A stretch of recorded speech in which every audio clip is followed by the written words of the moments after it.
The legislative public hearing on voter ID packed this committee room and an overflow room as well. Nearly 4 hours of testimony. Most citizens telling lawmakers they don't want a voter ID law for North Carolina.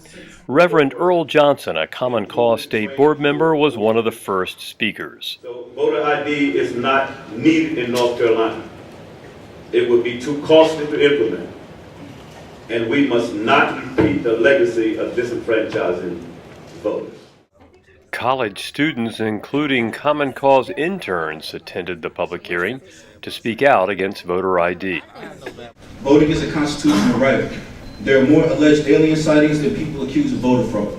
Saying that there's a problem or that we even have issues is just a joke to me. This bill will suppress the vote of minorities and college students as well. Voter ID could disenfranchise tens of thousands of North Carolina citizens and cost millions of dollars to implement. And then there is this.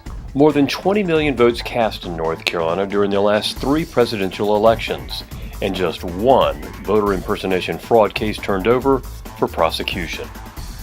Next week, officials from Georgia, perhaps Indiana, states that have already implemented a voter ID, will be coming to testify about their experiences with the law. Common Cause North Carolina continues to oppose any voter ID law, and we encourage you to weigh in on this issue. You can still write, call, email, or come here to Raleigh and visit your legislative representatives.